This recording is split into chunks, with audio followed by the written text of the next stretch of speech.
ఆ నియోజకవర్గంలో మీరు గెలుపొందటానికి ఉద్దండులను ఓడించడానికి మీరు ఎంత ఖర్చు పెట్టారు? నేను పెట్టలేదని నేను అంటున్నాను.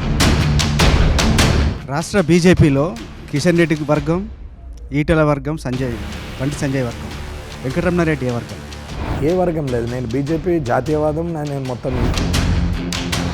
మీ మీద పోటీ చేసిన ఇద్దరు ముఖ్యమంత్రి అభ్యర్థులు, ఒక Congress PCC president Revanth Reddy, TRS నుంచి ముఖ్యమంత్రి కల్వకుంట్ల చంద్రశేఖర్.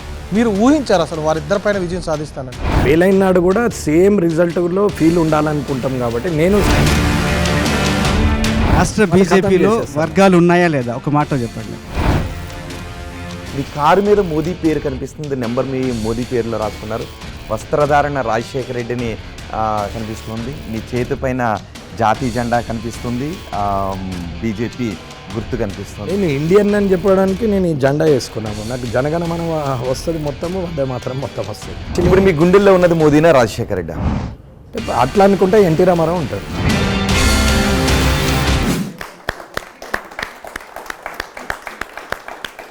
నమస్తే, వెల్కమ్ టు ఆర్టీవీ అన్సెన్సార్. తెలంగాణ ఎన్నికల్లో రాజకీయ సంచలనాన్ని సృష్టించి దేశవ్యాప్తంగా ఒక చర్చకు దారితీసిన జైంట్ కిల్లర్ ఎమ్మెల్యే అయిన కామారెడ్డి నియోజకవర్గంలో ఒక ముఖ్యమంత్రి అభ్యర్థిని ఓడించి మొత్తం దేశవ్యాప్తంగా పాపులారిటీని సంపాదించి దేశవ్యాప్తంగా చర్చకు తెరదీపిన ఎమ్మెల్యే వెంకటరమణారెడ్డి ప్రస్తుతం ఆర్టీవీ అన్సెన్సార్లో ఉన్నారు. ఆయన ఈ విజయం గురించిన విషయాలు నేరుగా ఆయనతోనే మాట్లాడి తెలుసుకుందాం. వెంకటరమణారెడ్డి గారు నమస్తే అండి, welcome to RTV uncensored. Before that మీరు సాధించిన విజయానికి కంగ్రాచులేషన్స్. Thank you. వెంకటరమణారెడ్డి గారు, మీరు సాధించిన విజయం ఆనందంలో మీరున్నారు, కానీ అన్సెన్సార్ గురించి ఒక్క విషయాన్ని చెప్పాలనుకుంటున్నాను. అఫ్కోర్స్ బీజేపీ నేతలంతా ఆనందంగానే ఉన్నారు, ప్రజాస్వామ్యవాదులు కూడా ఆనందంగానే ఉన్నారు మీ విజయాన్ని చూసి. కానీ ఆనందించదగ్గ క్వశ్చన్స్తో పాటు మిమ్మల్ని కొన్ని సందర్భాల్లో గుచ్చి కొన్ని క్వశ్చన్స్ కూడా అడగాల్సి ఉంటుంది. మీరు సిద్ధంగా ఉన్నారా క్వశ్చన్స్ అన్నిటికీ ఆన్సర్ చేయడానికి? కానీ వెంకటరమణారెడ్డి గారు, మీరు సాధించిన విజయం తెలంగాణలో 119 నియోజకవర్గాలు ఒక ఎత్తు, 118 నియోజకవర్గాలు ఒక ఎత్తు, కామారెడ్డి నియోజకవర్గం ఒక ఎత్తు, దేశవ్యాప్తంగా చర్చించుకుంటున్నారు. ఆ నియోజకవర్గంలో మీరు గెలుపొందటానికి, ఉద్దండులను ఓడించడానికి మీరు ఎంత ఖర్చు పెట్టారు? ఖర్చు పెట్టామంటే మీరు మీ వాళ్ళు ఆర్టీవీ వాళ్ళు వెళ్ళి పబ్లిక్ అడిగితే వాళ్ళే చెప్తారు కదండి నేను పెట్టానే లేదనేది. నేను పెట్టలేదని నేను అంటున్నాను. పెట్టాననేది మీ దగ్గర ఏదైనా ఆధారం ఉంటే చెప్పండి, నేను రేపే రిసిగ్నేషన్ ఇచ్చేస్తాను.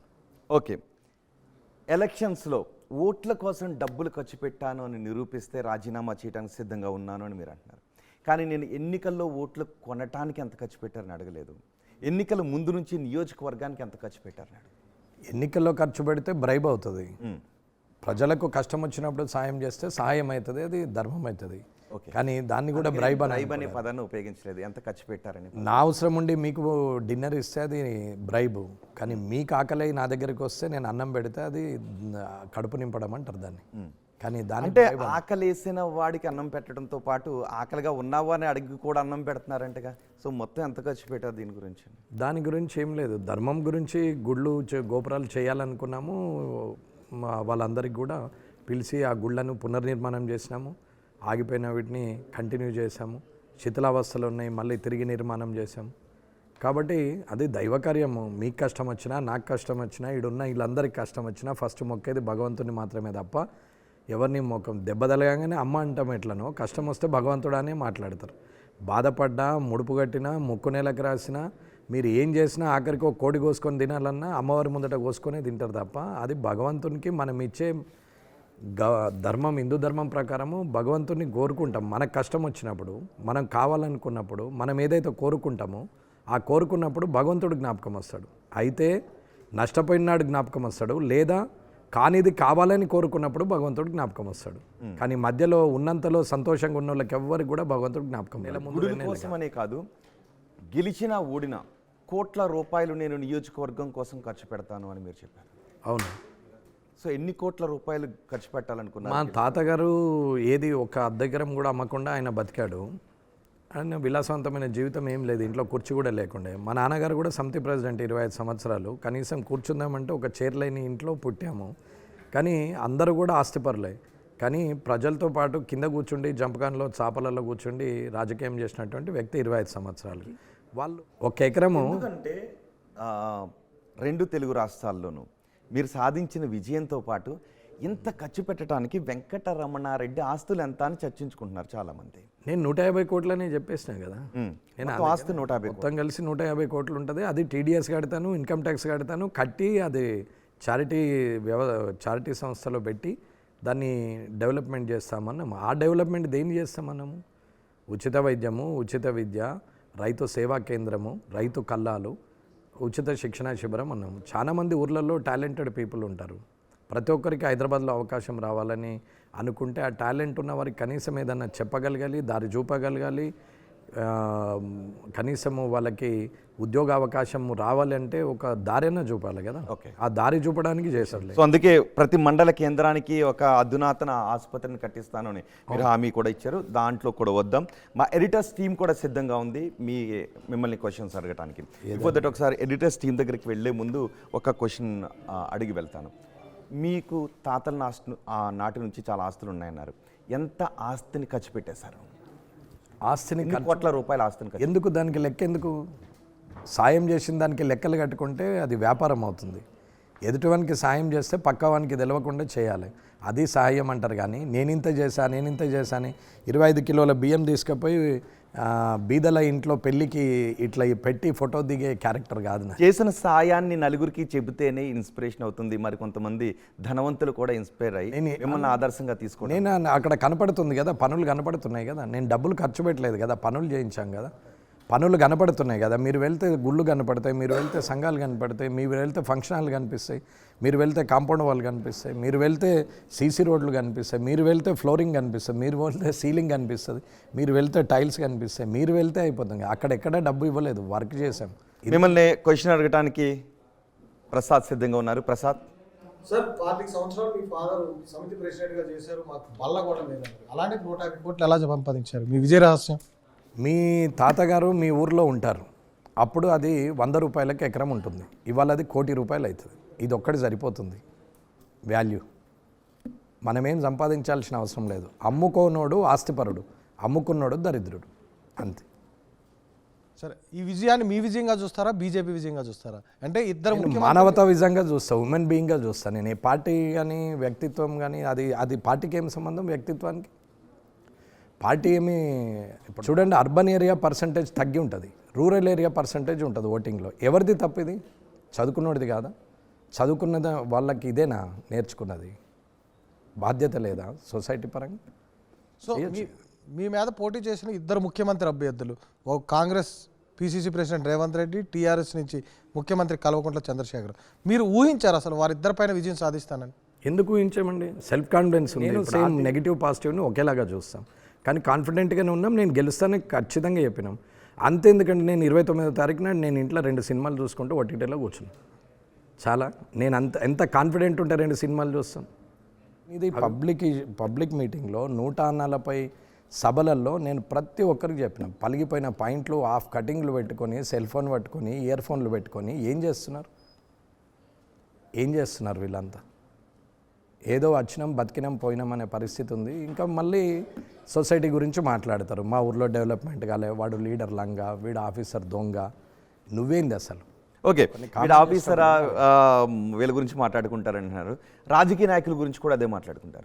రాజకీయ నాయకులు దొంగలని చెప్తారు. వాళ్ళు లగ్జరీస్ లైఫ్ ని అనుభవిస్తున్నా ఎంత సంపాదించారు అని చూస్తారు. నేను దొంగలనే చెప్తున్నా కదా. రాజకీయ నాయకులు దొంగలు. ఫస్ట్ ఖద్దరు బట్టలు వేసుకున్నాడు సుధరాయిస్తే ఖచ్చితంగా వ్యవస్థలో మార్పులు వస్తాయని అంటున్నాను నేను. అదే దానికోసము నేను ప్రయత్నం చేస్తున్నా అని చెప్తున్నాను. నేను ఓపెన్గా చెప్తున్నాను. నేను ఇంతమంది అది చూడండి, ఎంతమంది ఎన్నో ఓపెన్గా పబ్లిక్లో అన్నాం. అధికారులు కష్టపడి చదువుకుంటారు, ఉద్యోగం చేసేందుకు ఎన్నో కళలు కనుక్కొని ప్రజల మధ్యలోకి వస్తారు. పుస్తకాలు చదివినప్పుడు, కాంపిటేటివ్ ఎగ్జామ్స్లో పార్టిసిపేట్ అయ్యేటప్పుడు వాళ్ళకు రాజకీయ నాయకుడు ఎక్కడా పేజీల్లో కనపడడు. కానీ విజువలైజ్డ్కి వచ్చేసరికి, పబ్లిక్లో ప్రాక్టికాలిటీకి వచ్చేవరకల్లా ఫస్ట్ తెల్లబట్టలోడు కనిపిస్తాడు. అవును, వాని వెనుక జనం ఉంటారు, వీడే ముందు ఉంటాడు. వీడిని ఓవర్కమ్ చేయాలా, జనం దగ్గరికి పోవాలంటే వీళ్ళతో కాదుగా. సో వీళ్ళు ఏమంటారు, నీకెంత నాకెంత. మొదటి రోజు బాధ అనిపిస్తుంది, గుండె విడ్డేసినట్టు అవుతుంది. కరప్షన్ చేయొద్దు అనుకుంటాడు. 4 రోజులు అవుతుంది, నెల అవుతుంది, 2 నెలలు అవుతుంది. ఇంట్లో ఫ్యామిలీ మిమ్మల్ని చూసి ఏం నేర్చుకోవాలి యువత? నన్ను చూసి ఏం నేర్చుకోవాలి? సోషల్ రెస్పాన్సిబిలిటీ నేర్చుకోవాలి. పలిగిపోయిన పాయింట్లు హాఫ్ కటింగ్లు బంద్ చేసి నేను కనీసం బాధ్యతగా ఉంటా, కనీసం నేను సొసైటీ పట్ల హుందాగా ఉంటా. నన్ను చూస్తే, నా డ్రెస్సింగ్ చూస్తే, నా యాటిట్యూడ్ చూస్తే, నా బాడీ లాంగ్వేజ్ చూస్తే, నేను కూర్చుండే పద్ధతి చూస్తే, నేను నిలబడే పద్ధతి చూస్తే ఎదుటోడికి నా ఓడు అనిపించాలి అనే పద్ధతిలో పెరగాలని చెప్తున్నాను. ఓకే, మొన్నే మీరు అసెంబ్లీలో ప్రమాణం చేశారు. సో ఒక్కసారి మీరు గుండెల మీద చెయ్యేసుకుని రాజకీయాల్లో నేను ఆయాచిత లాభాన్ని ఒక్క పైసా కూడా పొందలేదు అని ప్రమాణం చేస్తారా? నీకు పరమేశ్వరం మీదే చేసిన అని చెప్తున్నా, మా కన్న తల్లిదండ్రుల మీద చేసినాం. ఇంకేముంది రాజ్యాంగం మీద? పుట్టుకకు కారణమైన తల్లిదండ్రుల మీద చేసినాము. ఇవాళ నమ్మకాన్ని, మన ఆత్మవిశ్వాసాన్ని పెంచేది దేవుడే కదా. ఆ దేవుని మీద ప్రమాణం చేసినాం, అందరి మీద కూడా చేసినాం. మౌలి గారు మిమ్మల్ని క్వశ్చన్ అడగాలనుకుంటున్నారు. మీరు, మీ కుటుంబం అంతా కాంగ్రెస్ పార్టీలో ఉంది. మీరు కూడా ఇనిషియల్గా మీ రాజకీయ జీవితాన్ని కాంగ్రెస్తోనే ప్రారంభించారు. కాంగ్రెస్కు సైద్ధాంతిక పరంగా పూర్తి భిన్నమైన బీజేపీలోకి ఎందుకు వచ్చారు? వ్యక్తికి, వ్యక్తిత్వానికి, పార్టీలకు ఏం సంబంధం అండి? అసలు ఏం అర్థం కాదు అదే అన్నట్టు. ఇప్పుడు ఇంతకుముందు ఎంపీసీ బైపీసీ కాంగ్రెస్లో ఏ సిద్ధాంతం నేను చెప్తున్నా, ఇంటర్మీడియట్లో భిన్నమైన సిద్ధాంతం ఇంటర్మీడియట్లో ఎలా వచ్చి పనిచేయగలుగుతున్నారు? ఇంతకుముందు మీరు చదువుకునేటప్పుడు ఎన్ని గ్రూపులు ఉండేవి ఇంటర్మీడియట్లో? మిమ్మల్ని ఆకర్షించిన సిద్ధాంతం మీరు చదివేటప్పుడు ఇంటర్మీడియట్లో ఎన్ని గ్రూపులు ఉండేవి? చాలా ఉంటాయి. ఎన్ని ఉండేవి? నాకు ఒక 4 చెప్పండి. Important: MPC, EPC, MPC, CEC, HEC. అంతే కదా. మరి ఇప్పుడు ఎన్ని వచ్చినాయి? ఇప్పుడు సైన్స్, ఆర్ట్స్ అన్నీ కలిసి మిక్స్డ్ అయ్యి కూడా చదువుతున్నారు కదా.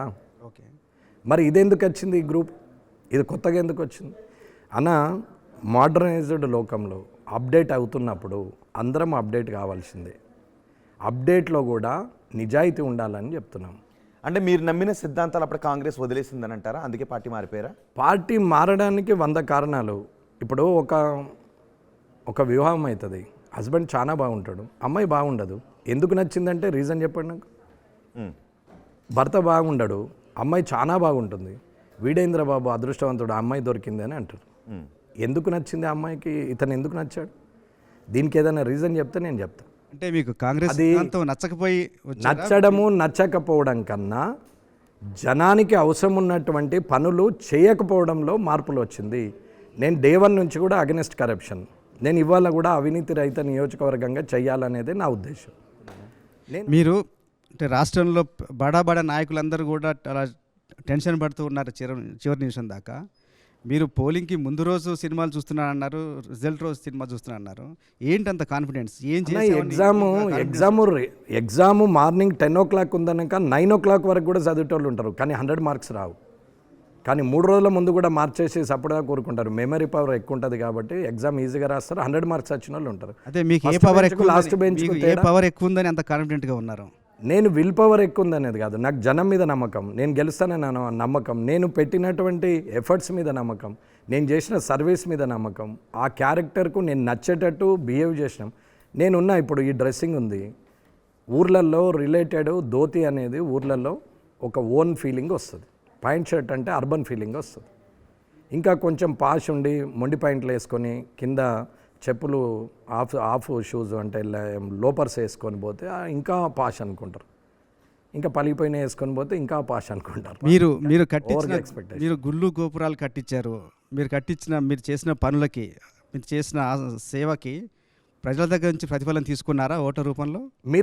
నేను నా ఫేస్బుక్ ఓపెన్ చేస్తే నేను ఓటు ఎవరిని అడగలేదు. నేను టిల్ అండ్ లాస్ట్ డేట్ వరకు, లాస్ట్ 28th రోజు 10 to 10 వరకు కూడా నేను ఓటు వేయమని అడగలేదు అంటున్నాను. నా సభ చూస్తే అర్థమవుతుంది మీకు. అందరూ కూడా అరే ఓటు అడగకుండా ఓటు ఎట్లా వేస్తారంటే నేను అడగా అని చెప్పినాం. నేను ఒకటే చెప్పినాం, గుళ్ళు గోపురాలకు, సంఘాలకు ఉచిత విద్య, ఉచిత వైద్యము, రైతు కళలు, రైతు సేవా కేంద్రానికి, ఏదానికి కూడా రాజకీయానికి ఓటుకు సంబంధం లేదు. మీరు ఓటేయకున్నా, నేను ఓడిపోయినా అవి ఖచ్చితంగా జరుగుతుంది. ఈ కామారెడ్డి నియోజకవర్గాన్ని ఆదర్శంగా తీసుకొని రాష్ట్రాలు, దేశం కూడా ఉచిత విద్య, ఉచిత వైద్యం ఇవాళ ప్రైవేట్ సెక్టార్ నుంచి 2 శాఖలను గవర్నమెంట్ సెక్టార్లో తీసుకొని కార్పొరేట్ లెవెల్లో మెయింటైన్ చేయాలా, అప్పుడే ప్రజలు హ్యాపీగా ఉంటారు అనేది నా కాన్సెప్ట్. అలా చెప్పి ఓటేయకున్నా, నేను ఓడిపోయినా ఇవి పనులు నడుస్తాయి. ఇకపోతే ఎందుకు వచ్చినావు మరి మా దగ్గరికి ఇంతగానం తిరుగుతున్నావు అని అంటే, నేను నీతి నిజాయితీగా ఉంటా. ఒక పెన్ను కావాలా, ఒక పెన్సిల్ కావాలంటే అమెజాన్లో ఇంటికి వస్తున్నది. ఒక తినాలనిపిస్తే స్విగ్గీలో మన ఇంటికి డోర్ డెలివరీ వస్తున్నది. మరి ఇవాళ డోర్ డెలివరీ సర్వీస్ ఎందుకు చేయరు అధికారులు? రాజకీయ నాయకులు నిజాయితీ పరులు అయితే బ్యూరోక్రాట్స్ అంతా నిజాయితీ పరులే. నేను నిజాయితీగా ఉంటా కాబట్టి వాళ్ళందరూ ఇచ్చి డోర్ సర్వీస్ చేపిస్తాను. నా నిజాయితీని నమ్మితే మీరు ఓటేయండి, ఇది కూడా ఆలోచించుకొని నిర్ణయం తీసుకోండి. జై హింద్, జై భారత్, జై మోడీ అని వెళ్ళిపోయినాం. ఓటు అడగనే లేదు. ఇంకా మీరు అన్ని ఫేస్బుక్లు ఉన్నాయి మొత్తం చూడండి, నేను ఓటు అడగలేదు. ఓకే, వెంకటరమణారెడ్డి గారు, మీ గెలుపు కామారెడ్డిలో మీ గెలుపు 5.5 సంవత్సరాల నుంచి మీరు చేసిన చారిటీ, మీరు ప్రజలకు అందుబాటులో ఉన్న విషయమా, మోదీ చరిష్మానా? అన్న, రాజకీయంలో 4 భాగాలు నేను అనుకుంటాను. ఒకటి పార్టీ ప్లాట్ఫామ్, ఒకటి క్యాండిడేటు చరిష్మా, మూడోది క్యాడర్ స్ట్రెంగ్త్, నాలుగోది పబ్లిక్ ట్రస్ట్. ఈ 4 కలిస్తే లీడర్ అవుతాడు. నెక్స్ట్ క్యాండిడేట్ వీడు చేయగలుగుతాడు, పని చేయగలుగుతాడు, పద్ధతిగా ఉన్నాడు, వీడు బరాబరే ఉన్నాడు అనేది క్యాడర్కు నమ్మకం రావాలి. అక్కడ రెండోది. మూడోది క్యాడర్ కూడా లీడర్ కోసం పని చేయాలని చెప్పేసి హానెస్ట్గా పనిచేసే క్యాడర్ రావాలి. తాగుడు బుక్కుడు కాదు, నేను నా సొంత పెట్రోల్ పోసుకొని నేను పని చేస్తా ప్రజల కోసం, నేను ఒక లీడర్ని అవుతా, మా ఊర్లో సర్పంచ్ని అవుతా, ఎంపీటీసీని అవుతా అని ఆలోచించాను. ఆ తర్వాత ఈ 3 కలిస్తే ప్రజలు ఇల్లు గట్టిగానే ఉన్నారు, నిలబడగలుగుతారు, అన్యాయం అయితే ఆపగలుగుతారు, కష్టం వచ్చినప్పుడు సాయం చేయగలుగుతారని ప్రజలు నమ్మాలి. ఈ 4 జరిగినప్పుడే లీడర్ గెలుపు వస్తుంది తప్ప గాలిలో గెలిచినోడు 5 ఏళ్ళు 10 ఏళ్ళు ఉంటాడు, వెళ్ళిపోతాడు తప్ప పర్మనెంట్గా చచ్చిన రోజు కూడా శవయాత్రలో కూడా లక్షల మంది పార్టిసిపేట్ అయ్యి కళ్ళ నీరు పెట్టుకొని 100 సంవత్సరాలు ఈ యువతరము వాళ్ళ మన్మన్లకు చెప్పగలిగే స్థాయిలో, ఆ మన్మన్లు కూడా మాట్లాడగలిగే స్థాయిలో రాజకీయంగా నిలబడాలా. అది రాజకీయం అని చెప్తున్నాం. కానీ BMW కొన్నవా, ఆడి కొన్నవా, బంజారాయిల్స్ ఇల్లు కొన్నవా, నానక్రామ్గూడలో ఇంకొక ఫ్లాట్ కొన్నవా అంటే ఎట్లా? ఓకే, వెంకటరమణారెడ్డి గారు, ఇంతకుముందు మౌలి గారు మిమ్మల్ని అడిగారు ఎందుకు కాంగ్రెస్ను వదిలేసి వచ్చారని. మీరు చెప్పిన ఆన్సర్ని బట్టి మరొక క్వశ్చన్ అడగాలనుకుంటున్నాను.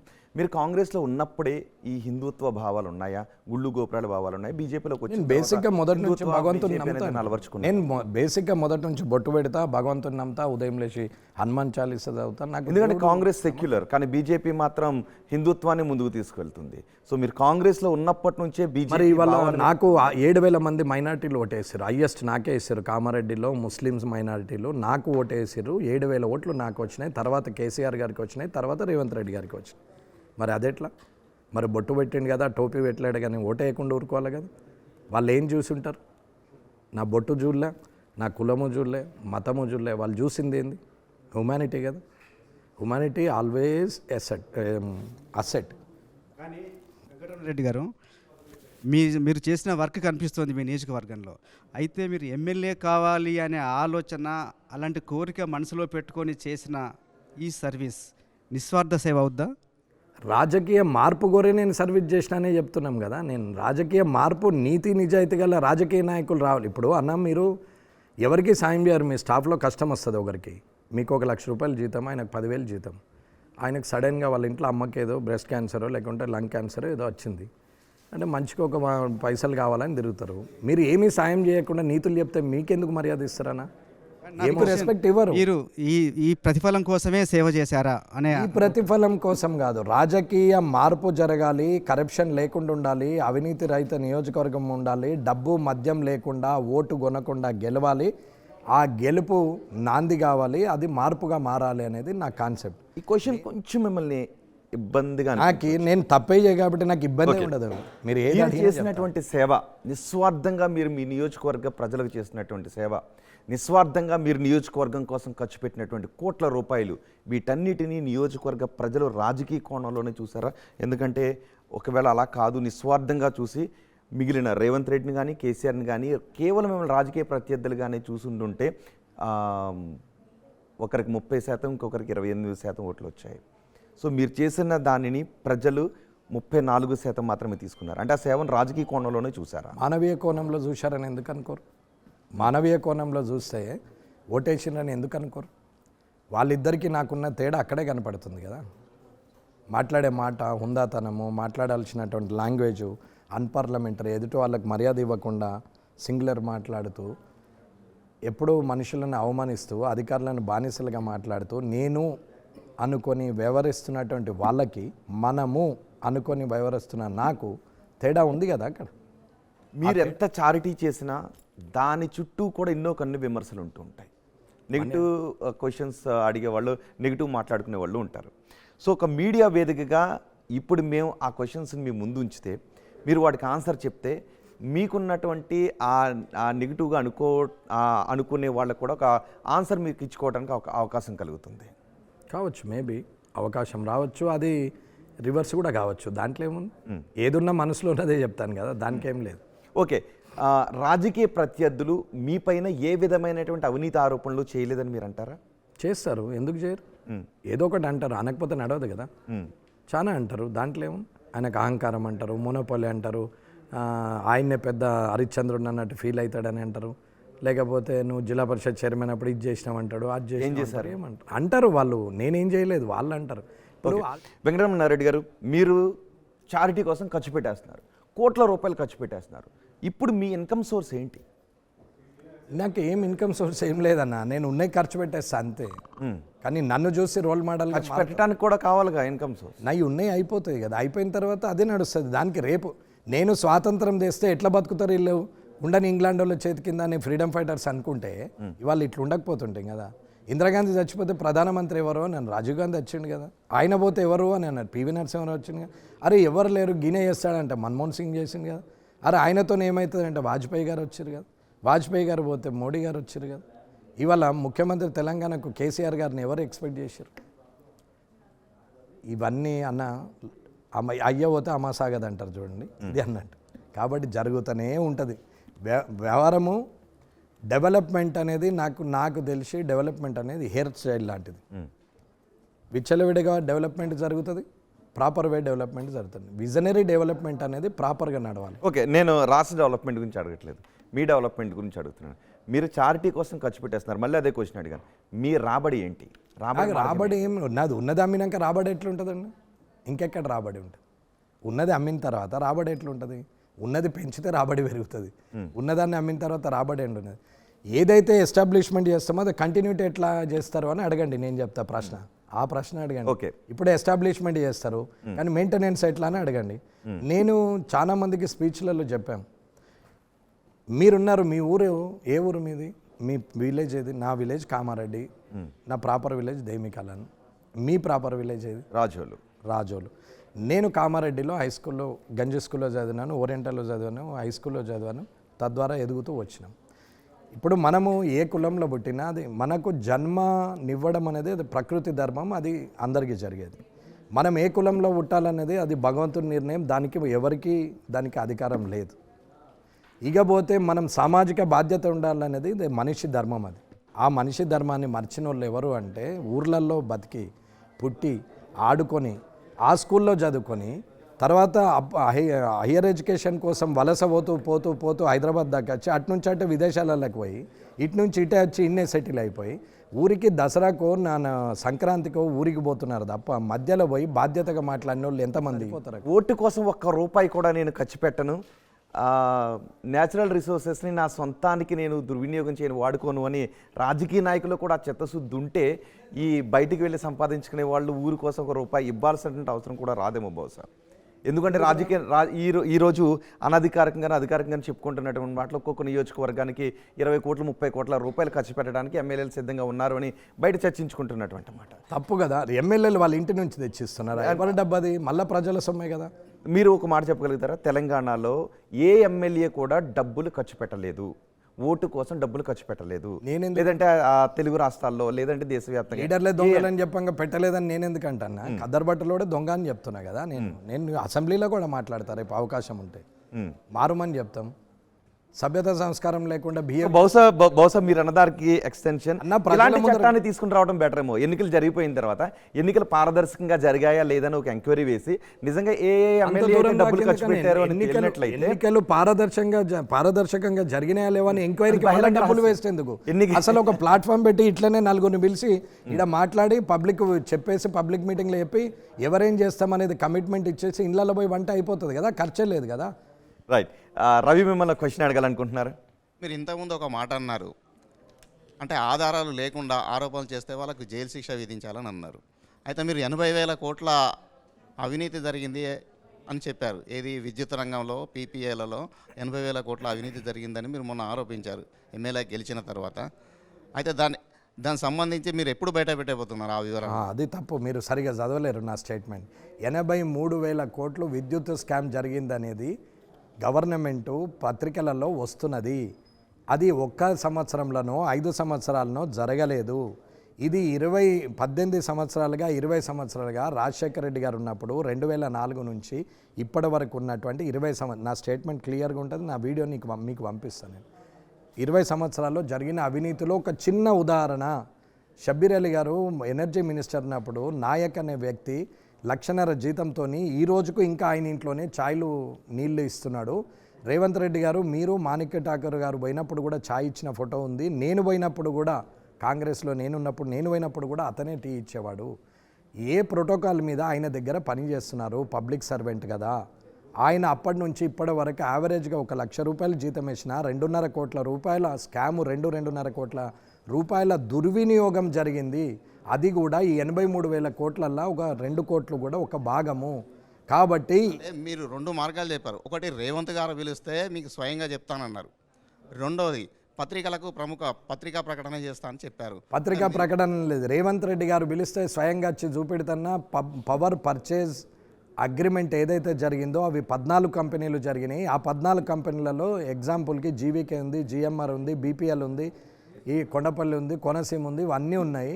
అగ్రిమెంట్ చేసినటువంటి దాంట్లో ఎనర్జీ పవర్ పర్చేజ్కి అది మినిస్టర్గా ఈయన ఎంతో స్కాములు చేసినవి ఉన్నాయి. ఆధారాలు నేను చూపిస్తా అని చెప్పినాం. నేను చూపించేదాకా చూస్తే అసమర్థ ముఖ్యమంత్రి అవుతాడు. ఆరోపణ వచ్చినప్పుడు దాని గురించి ఆలోచన చేసి ఎంక్వైరీ చేసుకోవాల్సిన బాధ్యత పవర్లో ఉన్న వ్యక్తులది. ఆరోపణ నిరాధారమైతే నాకే శిక్ష వేసినా నేను ఇప్పటికీ సిద్ధమే. సరే, ఇంకొక విషయం, కామారెడ్డి మాస్టర్ ప్లాన్ కావద్దు అంటూ మీరు ధర్నాలు చేశారు, వ్యతిరేకించారు కూడా.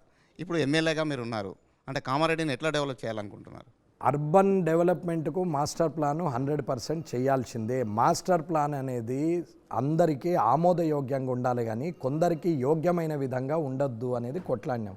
రైతులు నష్టపోతున్నారు. 2 లీడర్లు కలిసి 400 ఎకరాల లేఅవుట్ చేయడానికి 100 ఫీట్స్ రోడ్స్ని వాళ్ళ 400 ఎకరాల చుట్టూ వేస్తూ కామారెడ్డిలో గ్రీన్ జోన్ను, ఇండస్ట్రియల్ జోన్ను, రైతులు పంట పండిస్తున్న ప్రైమ్ లైన్లో, ఫర్టిల్ లైన్లో వాళ్ళు దాన్ని జోన్ను డిక్లేర్ చేస్తున్నారు.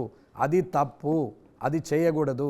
ఆమోదయోగ్యం లేకుండా, నోటిఫికేషన్ లేకుండా, ప్రజాభిప్రాయం తీసుకోకుండా, బహిరంగ ప్రజావేదిక పెట్టకుండా నిర్ణయాలు తీసుకోవద్దు అని కొట్లాడినాం తప్ప అర్బన్ డెవలప్మెంట్కు మాస్టర్ ప్లాన్ను రద్దు చేయమంటే రద్దు అయ్యేది కాదు. అది మాస్టర్ ప్లాన్ అనేది అర్బన్ డెవలప్మెంట్కు ఆయుపట్టు లాంటిది. At the same time urban development equivalent rural development జరగాలి. అర్బన్ డెవలప్మెంట్ జరుగుతూ జరుగుతూ జరుగుతూ మీ మనమడ వచ్చేసరికి తిండికి తిప్పలైపోయి బయట దేశాలు ఉన్నట్టు బిచ్చమెత్తుకునే పరిస్థితి వస్తుంది తప్ప ఏది కూడా ఈక్వలైజేషన్ ఉండాలి, సమతుల్యత ఉండాలి. కానీ అది తప్పినప్పుడు, ఇన్బ్యాలెన్స్ అయినప్పుడు, క్రెడిట్ డెబిట్ అనేది జమ ఖర్చు ఎప్పుడు కూడా బ్యాలెన్స్ తప్పినాడు సంస్థలు ఎట్లా ఫెయిల్ అవుతుందో సమాజం కూడా ఫెయిల్ అవుతుంది అనేది నా అభిప్రాయం. సరే, ఇంకో విషయం సార్, మీడియాలో మీరు చాలా ప్రచారం పొందుతున్నారు, అంటే జైంట్ కిల్లర్ అని వగేరా వగేరా చెందుతున్నారు. మీకు బీజేపీ అధ్యక్ష పదవి ఇస్తే తీసుకుంటారా? రాష్ట్ర అధ్యక్ష పదవి. అవునన్నా, మీకు రేపు పొద్దున కంపెనీకి చైర్మన్ ఇస్తే తీసుకోరా? మీరు తీసుకోరా? ఈడున్నోళ్ళని కాదని మీకు ఇస్తే తీసుకోరా? తీసుకోనానండి, తీసుకుంటాం. ఎందుకంటే మనకు వచ్చిన అవకాశం వచ్చినప్పుడు వాడుకోవాల్సిందే. కానీ ఆ వాడకం కూడా ప్రాపర్ వేలో ఉండాలి, 10 మందికి ఉపయోగపడాలి, 10 మందికి జీవనోపాధి కావాలని కోరుకునే వ్యక్తిని. కాబట్టి నేను మంచిగా కోరేటోని కాబట్టి పదవులలో ఉంటేనే అవకాశం. అంటే ఇస్తే తీసుకుంటారా, ఇవ్వమని అడుగుతారా? ఇప్పుడు మారుస్తారంటగా. నేను అడగనన్నా, ఏది అడగను అంటున్నా. నేను ఏది అడగను. నన్ను కావాలని కోరుకోవాలనుకునే వ్యక్తిని. అట్లనే అహంభావం కాదు, ఆ వర్క్ అట్లా చేసి చూపెడతా అని చెప్తున్నా. టార్గెట్ బీజేపీ లీడరా లేదా ప్రెసిడెంటా బీజేపీ రాష్ట్ర అధ్యక్షుడు? నా నెక్స్ట్ టార్గెట్ అవినీతి రహిత నియోజకవర్గం కామారెడ్డి. ఈ రాజకీయ నాయకుల్లో మార్పు రావాలా, వచ్చేటట్టు చేస్తానని అంటున్నా. భగవంతుడు ఆయుష్ పూర్ణాయుష్ ఇస్తే 100% మార్పిచ్చి చూపెడతా. ఈ 5 సంవత్సరాల్లో రోల్ మోడల్ బీజేపీ నాయకుడిగా అయ్యి మీ 8 మంది ఎమ్మెల్యేలను మార్చి చూపించవచ్చు కదా. నేను 8, 80, 119 అని మాట్లాడట్లేదు. 303 ఎంపీ సీట్లు ఉన్నటువంటి భారతీయ జనతా పార్టీ కానీ, లేకపోతే మొత్తం 1800, 2000 మంది ఎమ్మెల్యేలు ఉన్నటువంటి పార్టీ కానీ, నేను అనేది రాజకీయం అని చెప్తున్నాను. సియాసత్లో, ఈ రాజనీతిలో నీతిగా ఉండాలి అంటున్నాను. పేరే మంచిగా ఉంది, నీతి తప్పి పని చేస్తుంటే తప్పు అని చెప్తున్నాను. కాబట్టి అవకాశం ఉంటుంది అని అంటున్నాను. ఈ జనరల్ ఎలక్షన్స్ కాకుండా బిఫోర్ మొన్న జరిగిన హుజూరాబాద్ ఇలాంటి ఉప ఎన్నికలు చూసుకుంటే ఎన్నో కోట్లు ఖర్చు పెట్టారు, మీ పార్టీ కూడా ఖర్చు పెట్టింది. అలాంటి పార్టీలో ఇది సహజం. మా నాయన తాగుబోతని చెప్పి నేను కూడా తాగుబోతానంటే ఎట్లా అన్న? ఎట్లా? ఒక ఇంట్లో నలుగురం ఉంటాం, ఒకడికి పత్తాల షోక్ ఉంటుంది, ఒకడికి ఇంకొక షోక్ ఉంటుంది. అంటే అందులో సన్యాసి మంచివాడు సజీవంగా ప్రజలకు ఉపయోగపడ్డాడు పుట్టద్దా? ఉండరు ఏంటి? రెడ్డిలంతా చుట్టాలేనా? వస్తే వాళ్ళు అడిగిర్రు, మీకు రేవంత్ రెడ్డి చుట్టామా, మీకు రంజిత్ రెడ్డి చుట్టామా అంటే తోకుంటే చుట్టమేనా అని అడిగినాం అన్నట్టు. చుట్టమేనా అని ఎవరన్నారు? చుట్టం ఎట్లయితారు? ఇప్పుడు కాటిపల్లి అని ఉంది, మా దగ్గర అన్న కాటిపల్లి వాళ్ళు ఉన్నారు అంటారు. వాళ్ళ కులం వేరు, మతం వేరు, అంటే కులం వేరు, ఎట్లా చుట్టాలు అవుతారు? సర్నేమ్ ఒకటి ఉండొచ్చు, ఏముంది దాంట్లో? ఇవాళ క్యాస్ట్ను కూడా సరిగ్గా చెప్పుకోలేని పరిస్థితికి వచ్చారు. స్టేటస్ మెయింటెనెన్స్లా అసలు ఎవరికి ఎవరం విలువించుకోవాలా, మనకు మనమే విలువించుకోవాలనేది పెండది. నేను ఎద్దు పెండ కూడా తీస్తాం, నాకేమీ ఇబ్బంది అనిపించదు, పాలు కూడా వెండుతా, నాకు ఇబ్బంది అనిపించదు. మనం చేసే వృత్తిని మనం గౌరవించుకోకపోతే కులానికి కాకుండా మనిషిని విలువించుకునేటటువంటి భావం పెరిగిన నాడు సమానత్వం ఉంటుంది. చెప్పడంకు చేయడంకు చాలా ఫరక్ ఉంటుంది అన్న. ఇంటర్ కాస్ట్ మ్యారేజ్లు నేను ఒప్పుకుంటాను, ఇంటర్ కాస్ట్ మ్యారేజ్లలో ఏం లేదు, ఇంటర్ కాస్ట్ మ్యారేజ్లు చేసుకోవచ్చు, మతాంతర వివాహం చేసుకోవాలి, లేకపోతే లంచం తీసుకున్నవాడు గాడిద అని మీరే పెడతారు. ఫస్ట్ మీ దాంట్లోనే వస్తుండే లంచం తీసుకున్నవారు గాడిద. మరి గాడిదల ఓలం అనేది మనమే ఆలోచించుకుంటే అందరి ఆత్మలకు అందరికీ తెలుస్తుంది ఎవరు గాడిదలం అనేది. ఇది చెప్పడానికి వేరు, చేయడం వేరు. ఇంటర్ కాస్ట్ మ్యారేజెస్ మతాంతర వివాహాలను ప్రోత్సహించాలి, మంచిగానే ఉంటుంది. కానీ జరిగినాక ఆ కలిసినప్పుడు ఉంటే పించింగ్ ఉంటుంది చూడండి, అది మాత్రం లైఫ్ టైం పోతుంది. ఎందుకు పోదు అంటే అది మానవం, అంతే, దాంట్లో ఏం చేయలేము. బీజేపీ చేయగలదా? మతాంతర వివాహాలను ప్రోత్సహించే పనులు, ఆ చైతన్యాన్ని బీజేపీ తీసుకురాగలదా? ఎవరి గీతలో వాళ్ళం ఉండడమో మంచిది అనేది నేను అనుకుంటా. ఫస్ట్ తప్పొప్పులకు మధ్యన ఒప్పు సైడ్ ఉండాలని కోరుకుంటున్నాను. ఈ కులాంతరాలు, మతాంతరాలు ఇవన్నీ కాదు. ఫస్ట్ మానవత విలువలకి విలువిచ్చిన రోజు అన్నీ సక్రమంగా ఎవరి జాగాలో వాళ్ళం ఉంటాం. ఎప్పుడైతే డబ్బెనకాల పరిగెత్తుడు మొదలుపెట్టిరో, నేను బిజీ అని చెప్పినోనంత మూర్ఖుడు నా దృష్టిలో లేనే లేడు. దేవుడు 24 గంటలు టైం ఇచ్చిండు. నీకు ఇష్టం ఉంటే బిజీ లేవు, నీకు ఇష్టం లేకుంటే బిజీ. చిన్నపిల్లలు అమ్మ కడుపు నొస్తుంది నేను స్కూల్కి పోను అంటాడు 9కి, కరెక్ట్ 9:45 కాగానే మమ్మీ పోయింది తింటా అంటాడు. ఇది మనం చేస్తున్న పని. ఆడికేమో తెలియక మనకు తెలిసి, అంతే తప్ప ఇందులో ఏం లేదు. ఎస్, వెంకటరమణారెడ్డి గారు, మా వాళ్ళు ఇంకా మిమ్మల్ని కొన్ని క్వశ్చన్స్ అడుగుతున్నారు. బిఫోర్ దట్ నేను ఒక్కసారి మీ వస్త్రధారణ గురించి, మీ పచ్చబొట్టు గురించి కొన్ని క్వశ్చన్స్ అడగాలనుకుంటున్నాను. మీకు రాజశేఖర రెడ్డి అంటే ఇష్టం, రైట్? అవును. అందుకే పంచికట్టు కట్టుకున్నారా?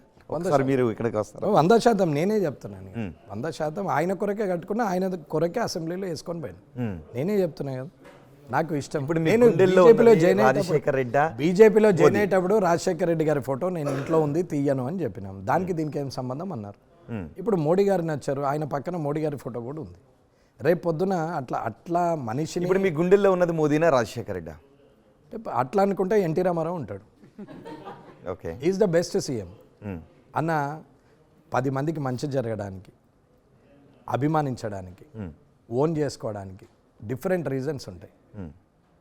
10 మందికి సమాజం కోసం మంచోడు ఎవరు, బెస్ట్ సీఎం ఎవరు అంటారు, నేను ఎన్టీ రామారావు అని చెప్తాను. నా ఏజ్ ఆఫ్ 14లో నేను గుర్తుంచుకున్నది చెప్తాను. ఓకే, కానీ మీ కారు మీద మోదీ పేరు కనిపిస్తుంది, నెంబర్ మీ మోదీ పేరులో రాసుకున్నారు. వస్త్రధారణ రాజశేఖర రెడ్డిని కనిపిస్తుంది, మీ చేతి పైన జాతీయ జెండా కనిపిస్తుంది, బీజేపీ గుర్తు కనిపిస్తుంది. నేను ఇండియన్ అని చెప్పడానికి నేను ఈ జెండా వేసుకున్నాము. నాకు జనగణమన వస్తుంది మొత్తము, వందే మాతరం మొత్తం వస్తుంది. నేను హనుమాన్ చాలీసే చదువుతాను, నేను బొట్టు పెట్టుకున్నా, నేను నా హిందూ ధర్మానికి నేను విలువిస్తా. కానీ ఎదుటోని ఆ ధర్మాన్ని కించపరచను. నేను అట్లా చేసేటోని కాదు. ఇది ఇండియన్. నాకు రిలీజియన్ ఫీలింగ్ లేదు, క్యాస్ట్ ఫీలింగ్ లేదు. నాకు ఇండియన్ అంటే చాలా ఇంట్రెస్ట్. ఇండియాను మించిన దేశం లేదనే భావన నాకు ఉంటుంది.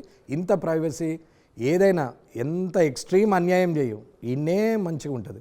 ఎంతమందికి సేవ చేయి, ఇన్నే బాగుంటుంది. మంచి పనికైనా ఇదే స్థాయి, ఇదే స్థానం, చెడు పనికైనా ఇదే స్థానం. ఓవర్ డెమోక్రసీ వల్ల ఇండియాలో అందరూ హ్యాపీగా ఉంటున్నారు అనేది నా భావన.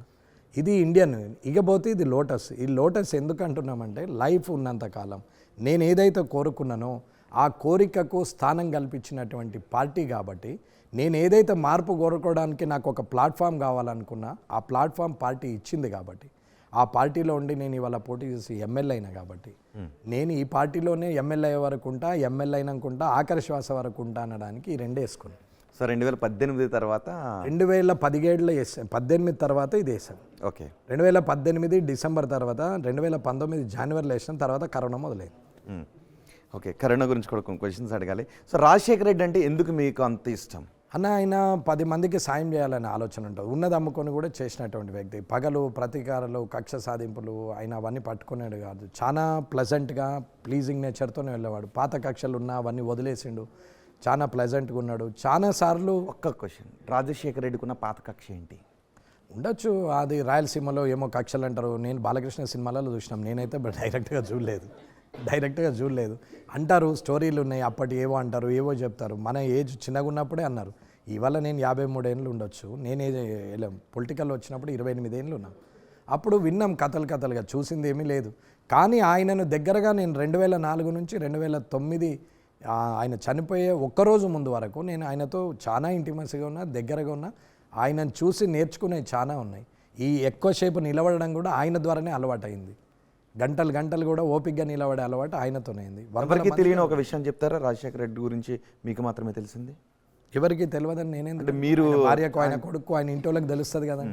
అందరికీ తెలియకుండా నాకు చెప్పేంత సాన్నిధ్యం నాకు లేదు కదా. నేను ఓవరాల్గా చూసినటువంటి వ్యక్తులలో రాజశేఖర రెడ్డి గారు 10 మందికి సాయం చేస్తూ నమ్మిన వ్యక్తులను లేపుకుంటూ ఆయన ఎదిగిండి తప్ప తొక్కుకుంటూ ఎదగలేడు అనేది నా వాదన. ఎవరికి నష్టం చేయాలని ఆలోచన చేసే వ్యక్తి కాదు. ఇప్పుడు నేను 2004లోనే ఎమ్మెల్యే కావాలనుకున్నాను. నీకెందుకు, నేనున్నా కదా, ఏజ్ ఉంది కదా, నేనున్నా కదా అని అన్నాడు. సరే అన్నాం. 2009 వరకు వచ్చే లోపల నేను జిల్లా పరిషత్ చైర్మన్ చేసిండు. అంతమంది ఉద్దండులు, షబ్బీర్ అలీ గారు, డి శ్రీనివాస్ గారు, సురేష్ రెడ్డి గారు, అంత పెద్ద వాళ్ళు ఉండగా కూడా ఆ జిల్లాలో నన్ను తీసుకెళ్ళి జిల్లా పరిషత్ చైర్మన్ చేశాను. అది నో కాన్ఫిడెన్స్ చేసి అయినాం. నా గట్స్ నచ్చిందో, నా ధైర్యం నచ్చిందో, టీఆర్ఎస్ అలయన్స్లో ఉన్న ప్రభుత్వంలో ఒక జిల్లా పరిషత్లో ఆ నో కాన్ఫిడెన్స్ చేసి చైర్మన్ అయిండు అనే దాని మీద నమ్మో నన్ను చైర్మన్ చేసిండు. అటువంటి వ్యక్తి నన్ను 2009లో మళ్ళీ ఆగమన్నాడు పోటీకి. 2014లో నిన్ను నా క్యాబినెట్లో ఉంచుకుంటా, నా మాట ఏను అని చెప్పాడు. సరే అన్న, మంచిది, ఏముంది, 2011 దాకా నాకు టైం ఉంది కదా చైర్మన్గా, ఆ తర్వాత కార్పొరేషన్ ఇస్తా అంటే సరే అన్నాను. 1 డే బిఫోరు జూబ్లీ హాల్కి వెళ్ళి ఎమ్మెల్సీ మండలి మీటింగ్లో నిలబడి నాకు చెప్పి బండెక్కిపోయిండు. రేపు రచ్చబండి ఉంది, వెళ్తున్నా, 8కి వస్తా, వచ్చిన తర్వాత నేను అన్ని పనులు చేసి పెడతా అని చెప్పిపోయిండు. ఆయన అటే పోయిండు, నేను ఇటే అయినా. సో 2014లో మీరు రాజశేఖర రెడ్డి ఉంటే మంత్రి అయ్యి ఉండేవారు రాజశేఖర రెడ్డి క్యాబినెట్లో.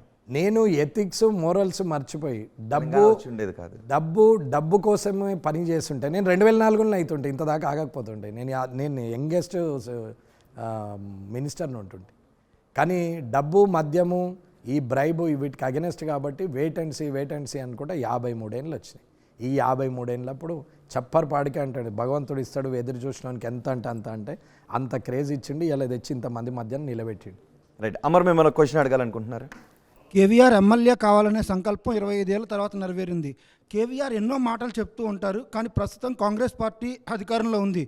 అవునన్నా కాదన్నా ప్రస్తుత రాజకీయాలు చూస్తుంటే ఇన్ఛార్జీలు, ఓడినా గెలిచిన అధికారంలో ఉన్న పార్టీ ఇన్ఛార్జీలు ఆ నియోజకవర్గంలో కీ రోల్, గత బీఆర్ఎస్లో కానివ్వండి, ఇప్పుడు కానివ్వండి, కీ రోల్ పోషించే పరిస్థితుల్లో మీరు ఎమ్మెల్యేగా మీ యొక్క విధులు నిర్వర్తించగలరా? మీరు అనుకున్న లక్ష్యాలు చేరవేరగలరా? మీరు అనుకున్న 150 కోర్సు ఖర్చు పెట్టగలరు, ఎందుకంటే మీరు చారిటీ పెట్టి ఖర్చు పెడతారు. కానీ ఒక ఎమ్మెల్యేగా నిర్వర్తించాల్సిన విధులు మీరు నిర్వర్తించగలరా? ఎందుకు నిర్వర్తించలేమండి? బరువు బాధ్యతలన్నీ వాళ్ళే ఎత్తుకున్నాక మంచిగా దోతి చేయిలో పట్టుకొని తిరగచ్చు. ఏం పోయేది కదా మీ ఇన్ఛార్జ్, ఇప్పుడు జనంలా మీ శత్రువే కదా మీ ఇన్ఛార్జ్. అన్న, ఎప్పుడు కూడా అవతల వ్యక్తి అడ్డంకులు వేసినప్పుడే యువతల వ్యక్తికి క్రెడిబిలిటీ దొరుకుతుంది. అది మొట్టమొదటి ఆలోచించాలి మనం. అవతల వ్యక్తి అడ్డంకులు పెట్టినప్పుడు యువతల వ్యక్తికి క్రెడిబిలిటీ వస్తుంది. నేను ఇన్ఛార్జ్ని పెట్టి డెవలప్మెంట్ చేస్తా అంటాడు. ఆయన చేసిన ప్రతి వాళ్ళు ఎవరైతే ఉంటారో వాళ్ళు తప్పు చేసినప్పుడు నేను లొల్లి పెడతా. నా వెనక ప్రజాబలం ఉంది కదా, ధైర్యం ఉంది, నాకు తెలివి ఉంది, సబ్జెక్ట్ ఉంది, నాకు యాక్ట్స్ తెలుసు, ప్రతి డిపార్ట్మెంట్ మీద పిన్ పాయింట్తో సహా మైనస్లు తెలుసు, ప్లస్ తెలుసు. నేనేమి ఎడ్డోని తిరిగా చదువుకోకుండా అంటే నేను ఇంటర్మీడియట్ ఫెయిల్, కానీ సంస్కారం లేకుండా, తెలివి లేకుండా, ఏమాత్రం ప్రిపరేషన్ లేకుండా వచ్చే వ్యక్తిని కాదు. ఇది నేను నేను ఫ్రాంక్గా ఉంటా కాబట్టి నా మనసులో ఏముందో నా అదే నోట్లోకి వెళ్ళి వస్తుంది కాబట్టి మీరు ఎంతమంది ఎన్ని అడిగినా 2 గంటలు అడిగినా నా నుంచి రాంగ్ పర్సెప్షన్ రాంగ్ వర్డ్ రానే రాదు. మీరు మళ్ళీ ఒక 6 నెలల తర్వాత పిలిచి మళ్ళీ మాట్లాడినా ఈ వీడియోకి ఆ వీడియో మ్యాచ్ అవుతుంది. నేను చెప్పిన పనులకు నేను మాట్లాడిన మాటలకు మ్యాచ్ అవుతుంది. ఎందుకు అని అంటే మ్యానిపులేషన్ లేదు, ట్రాన్స్పరెంట్గా ఉన్నాం కాబట్టి. ఇకపోతే మీరు అడిగిన ప్రశ్నల ముఖ్యమంత్రి రేవంత్ రెడ్డి గారు అలాంటి గిట్ట పని చేస్తే ఆయన కాలుకు ఆయననే అడ్డం పెట్టుకున్నట్టు, ఆయన నాకు అవకాశం ఇచ్చినట్టు. ఎప్పుడు కూడా ప్రత్యర్థికి అవకాశం ఇవ్వకూడదు. ఆ అవకాశం ఆయన ఇస్తే నేను సక్సెస్ అయినట్టే. ఆ అవకాశం ఇయ్యక నాతోనే పని చేయించాలంటేనే నాకు హడ్డిల్స్ ఉంటాయి, నాకు ఇబ్బందిగా ఉంటుంది, హెడ్ వెయిట్ ఉంటుంది, చాలా టెన్షన్ ఉంటుంది. ఆయన నన్ను గిట్ట పక్కన పెట్టే ప్రయత్నం చేసి ఆయననే దీన్ని ఎత్తుకునే ప్రయత్నం ఆయన చేస్తే బరువు ఆయన మీద పడుతుంది. నేను చెప్పుకుంటూ తిరుగుతా. తండ్రి మెయింటెనెన్స్లో కొడుకులాగా అవుతా నేను. తండ్రి కరెంటు బిల్లు కడతాడు, తండ్రి గ్యాస్ బిల్లు కడతాడు, తండ్రి కిరాణం తెస్తాడు, ఆ వండి పెడతాడు, తింటా తిరుగుతా ఏమన్నా. రాజకీయాల్లో ప్రత్యర్థులే ఉంటారు, శత్రువులు ఉండరు అంటారు. కానీ మీరు చాలాసార్లు సబ్బీర్ అలీ నా శత్రువు అని చెప్పారు. ఎందుకు ఆయనతో మీకు శత్రుత్వం? ఆయన నాకు అందరూ, నేను రాజకీయ అవినీతి చేసిన ప్రతి ఒక్కరూ శత్రువే ఎవరన్నా కానీ. ప్రత్యర్థులు ఎందుకు అవుతారండి? నువ్వు చేస్తుంది యుద్ధం అంటావు, ప్రత్యర్థి మీద యుద్ధం ఎందుకు ఉంటుంది? శత్రువు మీద యుద్ధం ఉంటుంది. కానీ ఇది అన్ని మాటలు అన్న ఇంతకుముందు చెప్పిన చూడండి ట్యాగ్ లైన్లు, ఆ ట్యాగ్ లైన్ల టైప్ ఇవి. అసెంబ్లీలో అందరూ ఆగలిచ్చుకుంటారు, ప్రజల మధ్య నచ్చి తిట్టుకుంటారు. ఇదేం పద్ధతి అండి? నాకు అర్థం కాదు. నువ్వు గీత గీసుకోవాలి కదా. ఎమ్మెల్యేలు అవుతారు, మంత్రులు అవుతారు, వాళ్ళ పెళ్ళికి వీళ్ళు పిలుస్తారు, వీళ్ళ పెళ్ళికి వాళ్ళు పిలుస్తారు, వెళ్తారు. నేను ఇంతవరకు వెళ్ళను కూడా. రేపు ఒకవేళ రేవంత్ రెడ్డి గారి కొడుకుదో బిడ్డదో, మరి బిడ్డది అయిపోయి ఉంటుంది, ఇంకెవరన్నా ఉంటే కూడా ఏ మంత్రి నేను బోనన్నా. నేను చెప్తున్నా కదా, నేను కింది స్థాయి వాళ్ళకే. తప్పు చేసిన వ్యక్తి ఇంటికి వెళ్ళొద్దు, అది మనోడైనా బయటోడైనా. ఒకవేళ తప్పు చేయని వ్యక్తి ప్రత్యర్థి అయినా మంచోడైతే వాళ్ళ ఇంటికి పోవాలని చెప్పినాం. గోవర్ధన్ గారి అమ్మ చనిపోతే నేను వెళ్ళినా. శుభకార్యాలకు వెళ్ళడము మంచిది కాదు, అశుభకార్యాలకు వెళ్ళడం మానవత్వం. మానవత్వాన్ని ప్రజెంట్ చేయాలి కానీ ఎంజాయ్మెంట్ను ప్రజెంట్ చేయడానికి వాడు పెట్టే బ్లూ లేబుల్ తాగడానికో రాత్రిపూట వాడిని స్నాక్స్కో పోతే ఎవరికి ప్రజలకు ఏమీ మీరు చెప్తున్నట్టు? వాడు ఇసింటోడు అసింటోడు అని చెప్పి అవినీతి ఆరోపణలు చేసి వాళ్ళ ఇంటికి పోయి భోజనం చేసేచ్చుడైంది అంటే కిందున్న కార్యకర్తలను ప్రజలను పిచ్చోళ్ళు చేయడమే కదా ఈ లీడర్లు చేసే పని. రైట్, మిమ్మల్ని క్వశ్చన్ అడగాలనుకుంటున్నారు సార్. నా పేరు మాధవి, మాది కామారెడ్డి నియోజకవర్గం సార్. అమ్మా, అక్కడ ఉన్న మీకున్న ఆదరణ అనేది ప్రత్యక్షంగా నేను చూసిన దాన్ని. ఆ క్వశ్చన్స్ నేను వేయదలుచుకోలేదు, మిమ్మల్ని ఒక్కటి అడగదలుచుకున్నాను సార్. యథార్థవాది లోక విరోధి అంటారు. మీరు ఇంత యథార్థాలు మాట్లాడుతున్నారు కదా, ఈ కుళ్ళు కుతంత్రాలు, రాజకీయాలు అంటేనే కుళ్ళు కుతంత్రాలు. మీరు ఒక రాష్ట్రానికి కొత్త అధ్యక్షునిగా మిమ్మల్ని నియమిస్తే వాళ్ళందరినీ ఎలా మీరు ముందుకు తీసుకెళ్తారు? అంటే కామారెడ్డి నియోజకవర్గ ప్రజల్లో ఎలా మీరు ఉన్నారో రాష్ట్ర ప్రజానికంలో అలా ముద్ర వేయగలుగుతారా? నెక్స్ట్ ఎలక్షన్లో బీజేపీని మీరు ముందుకుండి తీసుకెళ్ళగలుగుతారా? 100% చేయగలను. చెప్పే విధానం ఎదుటోళ్ళకి అర్థమే. ఇప్పుడు మీకు చెప్పే విధానము, మీ పక్కనున్న వ్యక్తికి చెప్పే విధానం, ఈ పక్కనున్న ఈ అమ్మకు చెప్పే విధానంలో మార్పు ఉంటుంది. మీ ఆలోచన రీతిని బట్టి నా ప్రజెంటేషన్ ఉండాలి. కానీ మీరు ఇంత కూల్గా మాట్లాడుతున్నారు కదా సార్, మరి కోపం ఎక్కువ నేను విన్నాను, చాలా కోపం వెంకటరమణారెడ్డి గారికి అంటారు. మరి ఇంత కూల్గా ఎలా మాట్లాడగలుగుతున్నారు? కోపం ఏం లేదమ్మా, తప్పు చేసినోడి మీద నాకు కోపం అంతే. ఎక్కడైతే తప్పు చేస్తారో అక్కడ నేను చెప్పడానికి ప్రయత్నం చేస్తాను. ఫస్ట్ టైం ఛాన్స్ ఇస్తామన్నా అట్లా కాదు, మీరు అలా చేయకూడదు, ఏమన్నా ఇట్లా చేస్తే ఎట్లా, వాళ్ళకి అన్యాయం జరుగుతున్నది, వాళ్ళకు భార్య పిల్లలు ఉన్నారు కదా, నీ ఇంట్లో నీ భార్య పిల్లలు ఉన్నారు కదా, నీ భార్య పిల్లలు ఏసీలో తిరగాలి, వాళ్ళ భార్య పిల్లలు రోడ్డు మీద పడాలి అని అంటే ఏం న్యాయం అన్న? ఇది తప్పు, మంచిది కాదు. రేపు పొద్దున నీ భార్యకు రోగం వస్తుంది, నీ పిల్లలకు రోగం వస్తుంది, లేదా నువ్వు ముసలోడు పోయినాక నీకు అన్నం పెట్టరు వీళ్ళు, ఆగా అన్నా అట్లా చేయకండి అన్న అని చెప్తాం. ఎవరికి చెప్పినాక అధికారులకు చెప్తాం, అధికారులకు చెప్పినాక కూడా తప్పు చేస్తే పేర్లు అవసరం లేదన్న, అధికారులకు చెప్తాం. అధికారులకు చెప్పినాక కూడా తప్పు చేస్తే నేను ఖచ్చితంగా సీరియస్ అవుతాను. మీరు కామారెడ్డి నియోజకవర్గంలో 4 మండలాల్లో ప్రతి వినాయక చవితికి వినాయకుడు లడ్డు పంపిస్తారని ఒక విషయం ఉంది. నేను అక్కడ మా అమ్మ వాళ్ళు అదే ఊరు కాబట్టి అక్కడ అడిగా, ఒక ముసలావిడని అడిగా, ఎందుకమ్మా పువ్వు గుర్తుకు ఎందుకు వేస్తా అంటున్నావు, కారు గుర్తుకు వేయొచ్చు కదా అని అడిగా. ఆయన లడ్డు పంపిస్తున్నారు, మా గుడి మంచి వేయించారన్నారు. అదొక్కటి చాలు, వెంకటరెడ్డి గారు గెలిచిపోయారా నేను అనుకున్నాను సార్. అంతలా ఎలా వెళ్ళిపోయారు మీరు జనాలు? నేను అది అనుకొని చేసింది కాదు. ఇప్పుడు రంజాన్ వస్తుంది, అందరు ఇఫ్తార్ ఇస్తారు, ప్రతి ఒక్కళ్ళు ఇఫ్తార్ ఇస్తారు. నేను ఇఫ్తార్ ఇవ్వడం తప్పని నేను అనట్లేదు, ఇఫ్తార్ ఇవ్వాల్సిందే, వాళ్ళు ఉపవాసం ఉంటారు, మనం ఇవ్వాల్సిందే. కానీ మన పండుగలకు మనోళ్ళు ఎందుకు చెయ్యరు? అమ్మవారికి దసరా నవరాత్రులలో చీరలు ఎందుకు ఇవ్వరు? వినాయక చవితి అప్పుడు లడ్డు ఎందుకు పంచరు? మన పండగలని ఎందుకు పూర్తి స్థాయిలో రాజకీయ నాయకులు వచ్చి నిలబడి ఎందుకు చేయరు? అదే సంక్రాంతికి కోళ్ళ పందమాడ ఆంధ్రకు పోతారు వీళ్ళంతా తెలంగాణకి వెళ్ళి ఎగేసుకుంటా. మరి ఈడెందుకు వినాయక చవితికి, దసరాకు, సంక్రాంతికి, ఉగాదికి ఎందుకు చెయ్యరు అంటున్నాను. ఎందుకు అంతా చేయరు? మరి అదే రాగానే రంజాన్ నేను ఇస్తా ఏమది ఇచ్చేది? వాళ్ళకి ఇవ్వడం తప్పని నేను అనట్లేదు, కానీ మనకెందుకు చెయ్యరు అనేది నా ప్రశ్న. అది నేను చేసి చూపెట్టాలనుకున్నాం, చేసినాం. తద్వారా షబీర్ అలీ కూడా లడ్డు పంచాడు కదా. ఈసారి మార్పు వచ్చింది కదమ్మా, వచ్చింది కదా. టోపీ పెట్టుకుని పంచిండు కదా, పంచాలా? మిమ్మల్ని మరో క్వశ్చన్ అడగాలనుకుంటున్నారు సార్. అందరూ గెలిచాక పార్టీలు మారుతారు, మీరు కూడా పార్టీ మారే ఛాన్స్ ఉందా? పార్టీ మారననే కదా ఇది వేసుకుంది.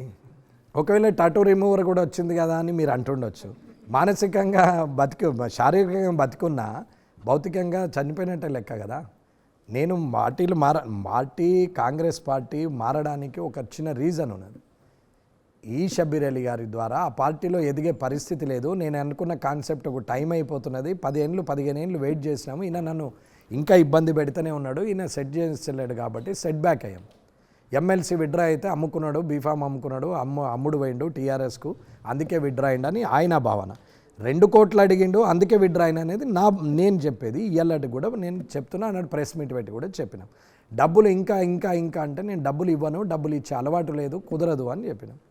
కాబట్టి అప్పుడు సుదర్శన్ రెడ్డి గారు ఒక్కరే సపోర్ట్ చేశారు మంత్రిగా. ఆయన ఉండే అప్పుడు మంత్రిగా లేడు, మాజీ మంత్రి అయినా.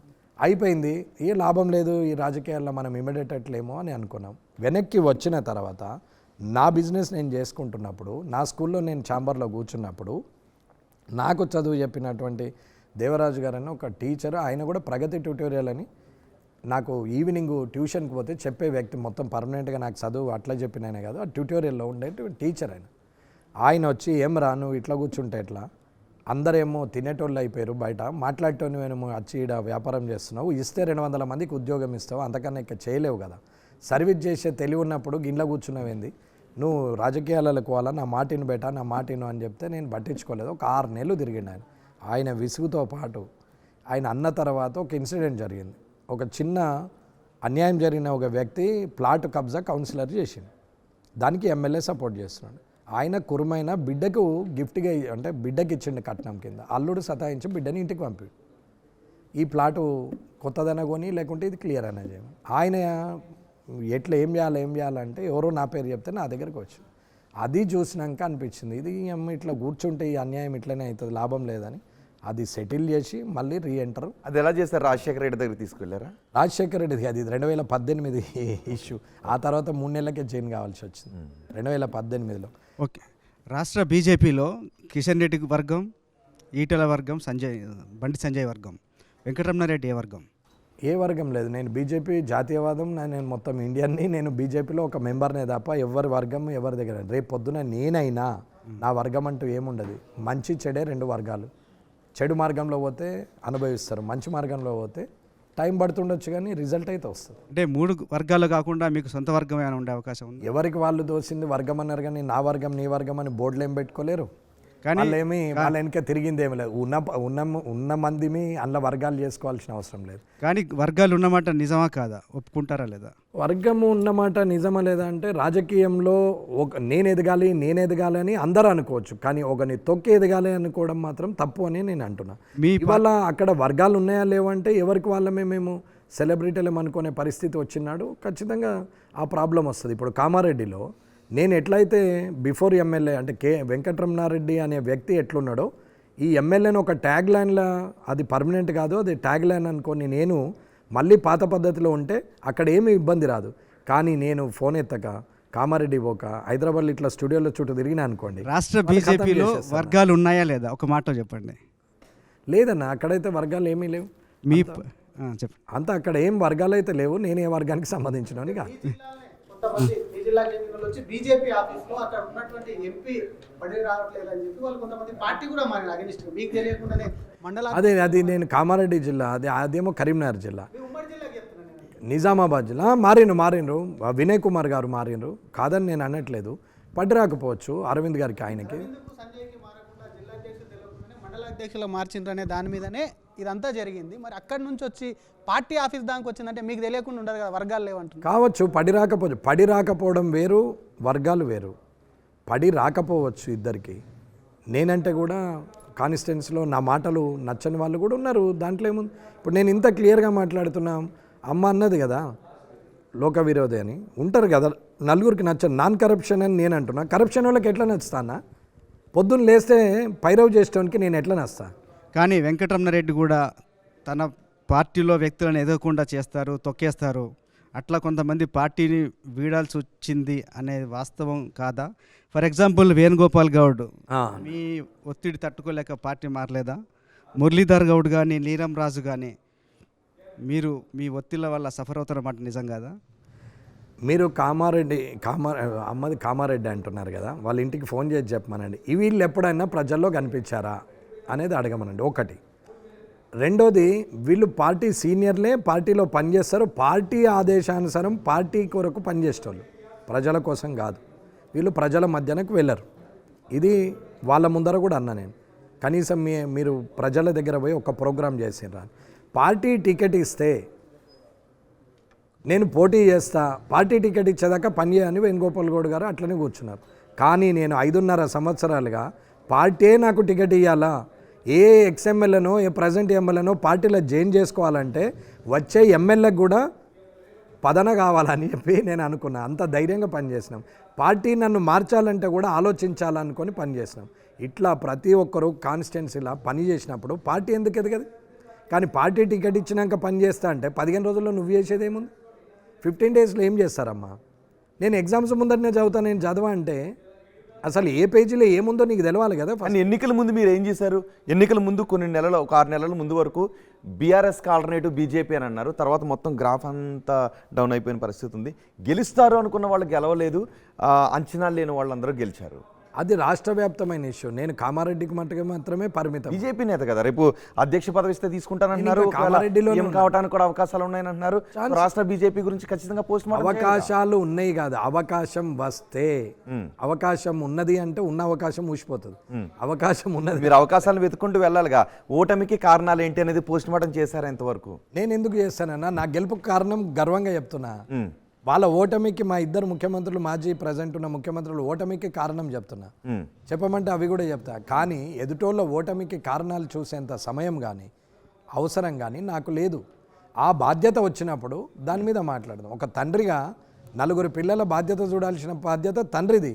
కానీ ఇంటి పెద్ద కొడుకు, చిన్న కొడుకు అందరి బాధ్యతలు చూస్తామంటే అది అయ్యే పని కాదు. అందరి బాధ్యతలు కాదు కదా, మీ పార్టీ బాధ్యత. నా పార్టీకి నేను కామారెడ్డి మట్టుకే, నేను కామారెడ్డి దాటి నేను లేను. జిల్లాకు కూడా కాదు, నేను జిల్లా అధ్యక్షుని కూడా కాదు. కానీ ఎందుకు ఇంతవరకు బీజేపీ పోస్ట్ మార్టం నిర్వహించలేదు? మళ్ళీ అదే క్వశ్చన్ అడుగుతున్నాను. గెలుస్తారు అనుకున్న వాళ్ళందరూ ఓటమి పాలయ్యారు.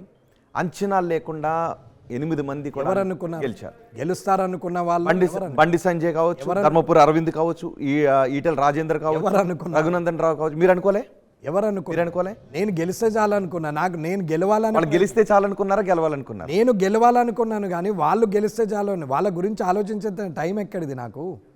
నేను గెలిస్తేనే కదా. అట్లా నేను గెలవాలని 119 మంది అనుకుంటే అందులో కనీసం 80 90 గెలిస్తే గవర్నమెంట్ వస్తుంది. నేను గెలవాలి, మొట్టమొదటి పదం అది. అది బీజం, అది అనుకోవాలి. నేను 100 మందిని గెలిపిస్తా, ఇది వేస్ట్, ఇది ముచ్చటగా అవసరమే లేదు. నేను గెలుస్తా అనుకొని 119 మంది ప్రయత్నం చేసిన రోజు ప్రభుత్వం వస్తుంది, బీజేపీ వస్తుంది అని చెప్తున్నా. నేను అనుకోవాలి, కానీ నేను కాకుండా. అంటే వాళ్ళు నేను అనుకోలేదా? ఎవరిది వాళ్ళు? 119 అనుకున్నారు. కారణాలు ఉన్నాయి కదా. ఇప్పుడు బండి సంజయ్ గారు ఉన్నారు, స్టార్ క్యాంపెయినరు. ఆయనను అక్కడ లాక్ చేస్తారు. ఆయన స్టార్ క్యాంపెయినర్ ఉన్నప్పుడు పోటీలో ఉండే కన్నా బయట తిరిగి ఉంటే ఆయనకి ఇంకో 5-10 సీట్లనే మనం పెరిగే అవకాశం ఉంటుండేనేమో. 18 రన్నరప్ ఉన్నటువంటి సీట్లలో ఒక 5 గెలుస్తుండేనేమో. ఈటెల రాజేందర్ గారు స్టార్ క్యాంపెయినర్, 2 పోటీ చేయడం అనేది ఇబ్బందికరంగా మారొచ్చు, ఇన్కన్వీనియంట్ కావచ్చు. రేపు పొద్దున సేమ్ కొడంగల్, గజ్వేలు ఎట్లయితే ఏది ఉంచుకుంటారని నేను అడిగినట్టు అక్కడ ప్రజలు అడిగినరేమో, జరగచ్చు. ఇవన్నీ కారణాలు కావచ్చు. అరవింద్ గారు సడన్గా 15 రోజుల ముందు కోరుట్లలో పోటీ చేస్తామన్నారు, కావచ్చు. అప్పటిదప్పుడు డిసిషన్ తీసుకుంటే ఇంతకుముందు చెప్పినట్టు ఏ పేజీలో ఏముందో తెలియనప్పుడు పరీక్ష ఎట్లా రాస్తామని ఇవన్నీ కావచ్చు. ఇది మిమ్మల్ని క్వశ్చన్ అడగాలనుకుంటున్నారు. ఈ ఎన్నికల్లో మీరు ముఖ్యమంత్రిని, ఒక పార్టీ ముఖ్యమంత్రి అభ్యర్థుల నుంచి గెలిచారు మీరు, కానీ మీ పార్టీ మాత్రం ఏమాత్రం ప్రభావం చూపెట్టలేకపోయింది ఎన్నికల్లో. మీరు ఏమైనా బాధపడ్డారా? ఒకటి, మీరు గెలవడానికి కారణం, మీ పార్టీ ఓడిపోవడానికి కారణం ఏమనుకుంటున్నారు? వచ్చే ఎన్నికల నాటికైనా మీ పార్టీ ప్రభావం చూపే అవకాశం అనుకుంటున్నారా? అన్న 100% 2028లో ప్రభుత్వం వస్తుంది అని చెప్తున్నా. ఎందుకు వస్తుంది అని అంటే ఈక్వేషన్స్ ప్రకారంగా మాట్లాడుతున్నాం. బీజేపీకి ప్రతి కాన్స్టిట్యున్సీలో ఒక 30,000 ఓట్లు ఉంటాయి. చాలా చాట్ల 30,000 ఓట్లు ఉంటాయి. నేను చెప్తున్నాను, అదే చెప్తున్నాను. 30,000 ఓట్లు ఉంటాయి. 30,000 ఓట్లు ఉంటాయి, కానీ 20 నుంచి 25,000 ఓట్లు మైగ్రేట్ అయ్యి ఉంటాయి. ఉద్యోగరీత్యా ఇప్పుడు ఇండ్లున్న సగం మంది బీజేపీ ఫేవరే ఉంటారు, బయట చెప్పరు. యంగ్స్టర్స్ బిలో 30 మొత్తం బీజేపీ ఫేవరే ఉంటారు. కానీ ఉద్యోగరీత్యా, ఉపాధి రీత్యా వాళ్ళు మైగ్రేట్ అయ్యి ఉంటారు. కానీ స్థానికంగా ఉన్నటువంటి 4-5 మంది ప్రభావం చూపెట్టలేకపోతారు. ఆ 4,000-5,000 మంది సింపథైజర్లల్లో 100 మందో 200 కార్యకర్తలుగా బయట తిరుగుతూ ఉంటారు. ఈ 30,000 మందిని ఐడెంటిఫై చేసినోడు గెలుస్తాడు. నేను ఐడెంటిఫై చేసిన అని చెప్తున్నాను. ఇంటింటి సర్వే చేసి బిలో 30 ఎంత, బిలో 40 ఎంత, బిలో 50 ఎంత అనేది ఒక ఒక ఎక్సెల్ షీట్ తయారు చేసి 3-4 ఉన్న గ్రామంలో కూడా ఇంటింటికి తిప్పి రాసుకున్నాం.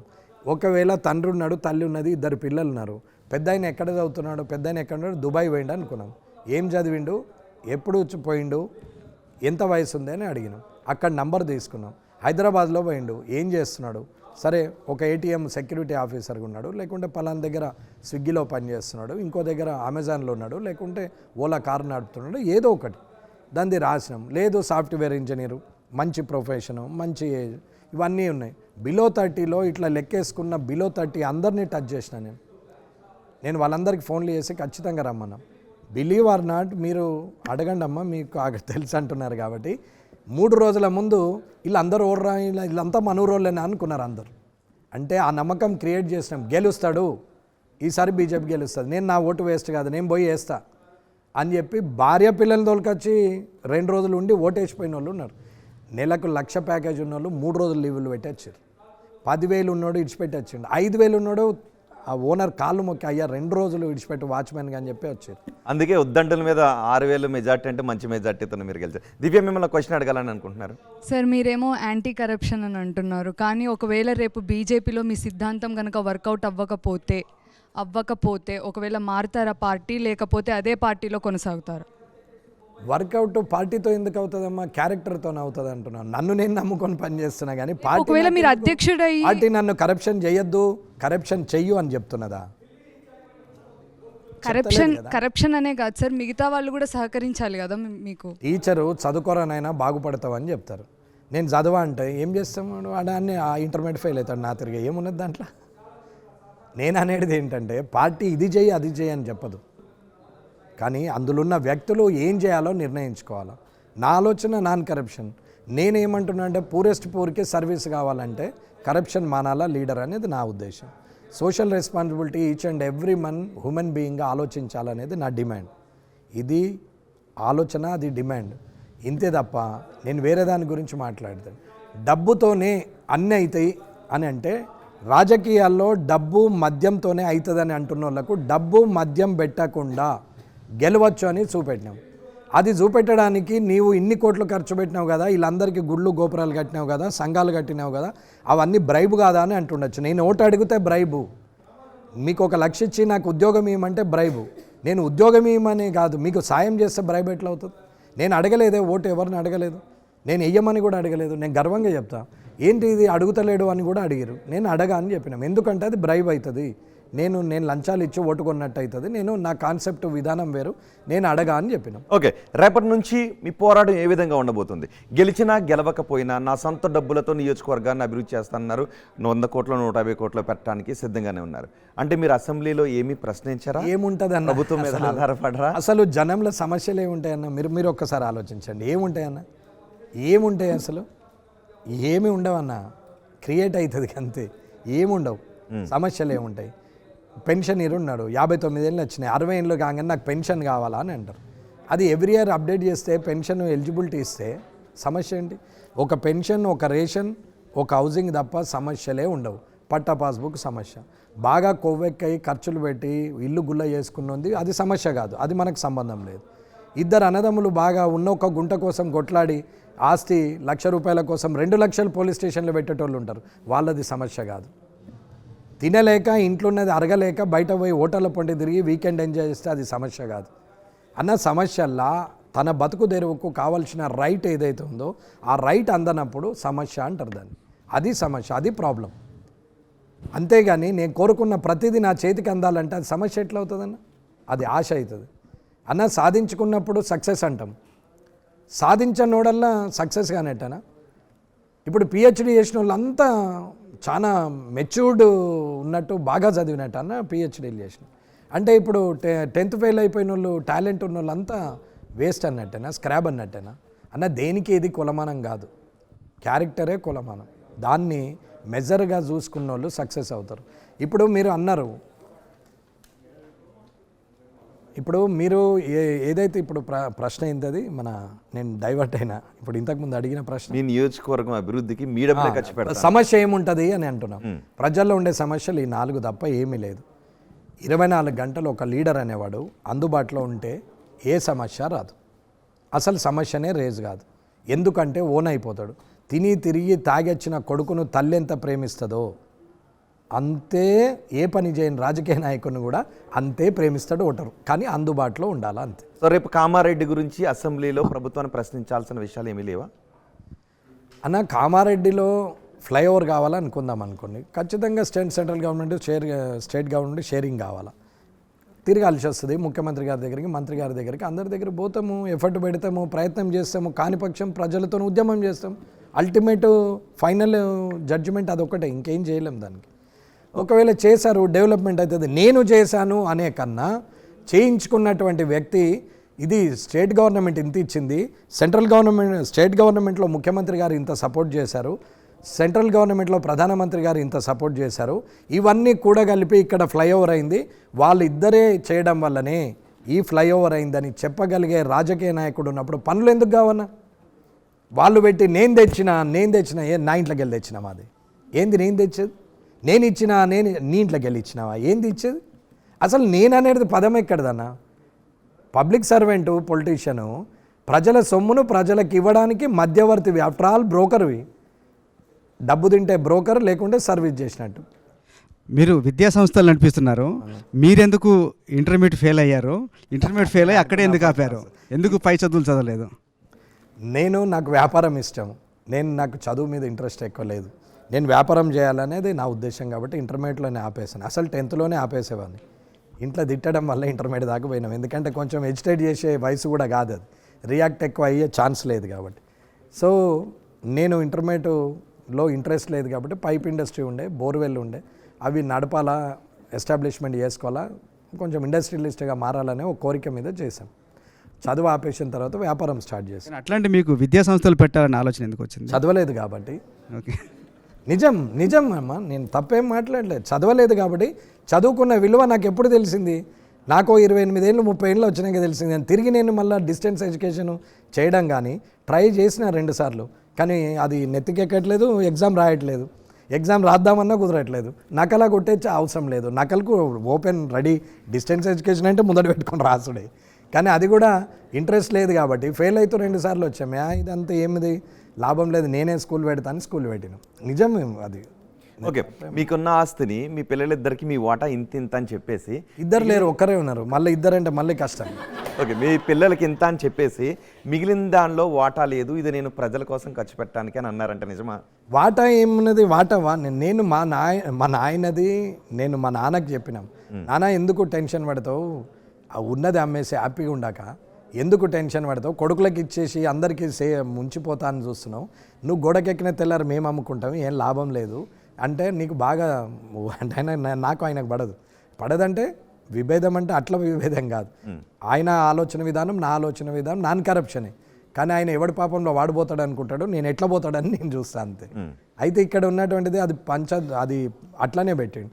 నేను ఇప్పుడు కూడా నేను అందరికి చెప్పేది, ఫ్యూచర్ జనరేషన్ కూడా చెప్పేది, అన్న ఖచ్చితంగా ₹1,00,000 సంపాదిస్తే 25,000 కుటుంబానికి పెట్టాలా, 25,000 మన కోసం పెట్టుకోవాలా, ఓకే 25,000 ఎమర్జెన్సీకి పెట్టాలా, ఇంకా 25,000 సోషల్ సర్వీస్కి పెట్టాలా. కానీ 100కు 100 కొడుకు కోసం పెట్టి సంపాదించి వన్ చదివించి అమెరికాకు పంపిస్తే దగ్గితే తుమ్మితే గ్లూకోజ్ ఎక్కితే కూడా మనిషి లేడు. ఏమిటికన్నా వానికి ఆస్తి? ఏం అవసరం? సర్వీస్ చేయని పేరెంట్స్కి సర్వీస్ చేయని జనరేషన్ ఉన్నప్పుడు ఆస్తులు ఏం చేస్తాయి? ఏం అవసరము? ఆఖరికి నీ ఆస్తి ఎంత దూరం వస్తుందంటే నీ ఆస్తి కోసం కూడా అమెరికాకి వచ్చే పరిస్థితి లేదు. ఎందుకంటే అంతకన్నా ఎక్కువ సంపాదించినావు కాబట్టి. ఒక రిటైర్మెంట్ వయసులో వచ్చిన సాలరీ ఫస్ట్ మంత్ సాలరీ అయింది ఇవాళ రేపట్లో. ఒక గవర్నమెంట్ ఉద్యోగి రిటైర్మెంట్ అప్పుడు ఎంత సాలరీ వస్తుందో ఇవాళ 24 ఏళ్ళు 23 ఏళ్ళు ఉన్నటువంటి అవుట్కమ్మరు ఆయన వచ్చేసి ఆయన ఏం చేస్తున్నాడు? 1,00,000 జీతం ఎత్తుతుంటే దానికి విలువనే లేదు. అంటే ఇలాంటి ఫిలాసఫీ వైపు మిమ్మల్ని ఏ ఇన్సిడెంట్ ఆలోచింపజేస్తుంది? ఏ ఇన్సిడెంట్ ఏం లేదు, అబ్జర్వ్ చేస్తే అన్ని ఇన్సిడెంట్లు ఆలోచింపజేస్తుంది. అబ్జర్వ్ చేయాలి first. Okay, final question. Revanth Reddy సర్కార్ ఎలా ఉండబోతుంది? 64+1 మెజార్టీతో రేవంత్ రెడ్డి సర్కార్ ఉంది. దొరుకుతారు అని పాలనలో దొరుకుతారు అని ప్రతిపక్ష పార్టీలు కూడా ఎదురు చూస్తున్నాయి. బీజేపీ కూడా అలాగే ఎదురు చూస్తుందా?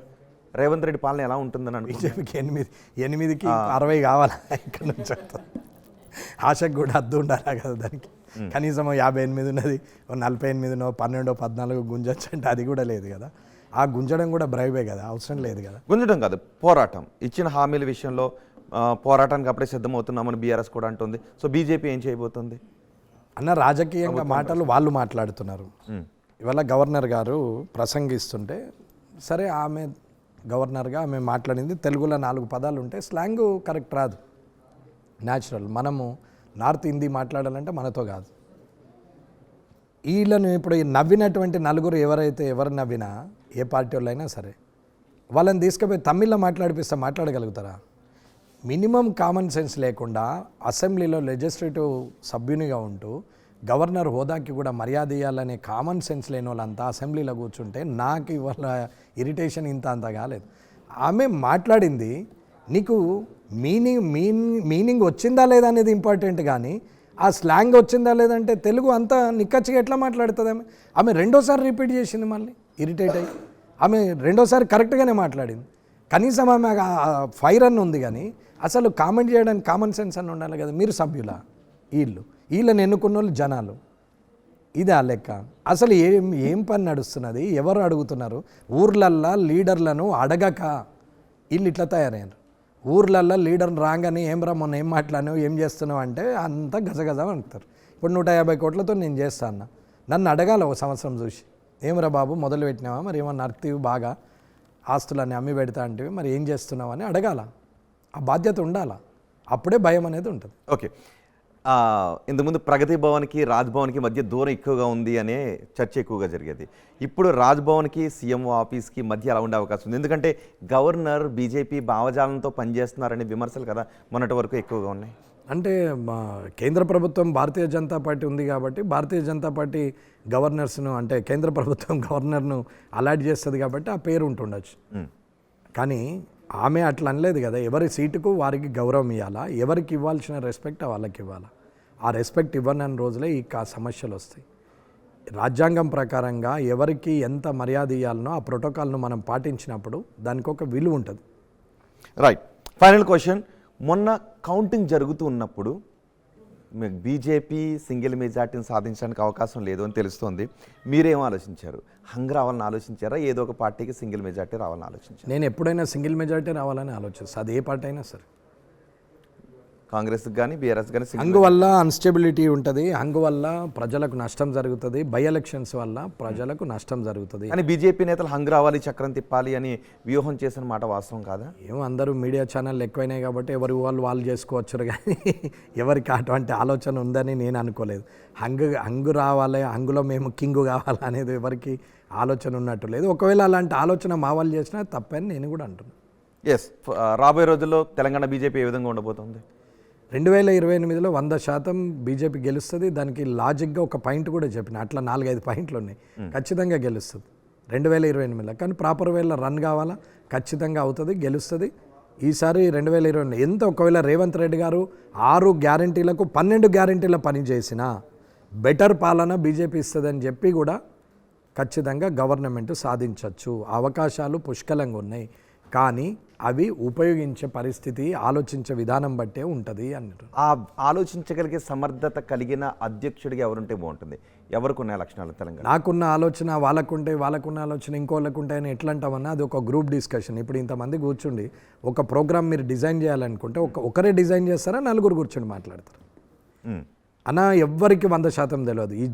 ఈ అబ్దుల్ కలాం గారి నుంచి మొదలు పెడితే మెచ్యూర్డ్ చాణక్యుడైనటువంటి పివి నరసింహరావు గారి నుంచి, అంతకుముందు లేడీ సూపర్ లేడీ అనుకున్న ఇందిరాగాంధీ నుంచి, ఫుల్ పబ్లిక్ ఫాలోయింగ్ ఉన్న ఎన్టీ రామారావు గారి దాకా ఎవరికి 100% తెలియదు అన్న.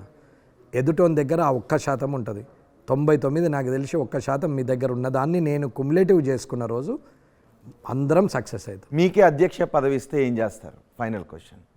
నేను అధ్యక్ష పదవి ఇచ్చినా, లేక నా సలహా తీసుకున్నా, లేకపోతే నన్ను డిస్కషన్లో పాలు పంచుకున్నా, కష్టపడమన్నా 100% 2028లో బీజేపీ వస్తుంది అనేది లాజిక్ పాయింట్స్ అన్నీ చెప్తాం, పని కూడా మొదలు పెడతాం. Right, thank you very much Venkataramanareddy garu. RTV స్టూడియోకి వచ్చి అన్సెన్సార్లో పార్టిసిపేట్ చేసి మా ఎడిటర్స్ అడిగిన క్వశ్చన్స్ అన్నిటికీ కూడా చాలా ఓపికగా సమాధానం చెప్పినందుకు 2028లో బీజేపీ వస్తుంది అనే ఆశాభావంతో ప్రయత్నిస్తాం, ముందుకు వెళ్తామని చెప్తున్నారు. All the best and thank you very much RTV అన్సెన్సార్లో పాల్గొన్నందుకు. ఇవి కామారెడ్డి ఎమ్మెల్యే వెంకట రమణారెడ్డితో ఆర్టీవీ అన్సెన్సార్ విశేషాలు. తాజా సమాచారం కోసం చూస్తూనే ఉండండి ఆర్టీవీ. మరిన్ని వీడియోస్ కోసం ఛానల్ ని సబ్స్క్రైబ్ చేయండి, లేటెస్ట్ అప్డేట్స్ కోసం వాట్సాప్ ఛానల్ ని ఫాలో చేయండి అండ్ లింక్ డిస్క్రిప్షన్ లో ఉంది.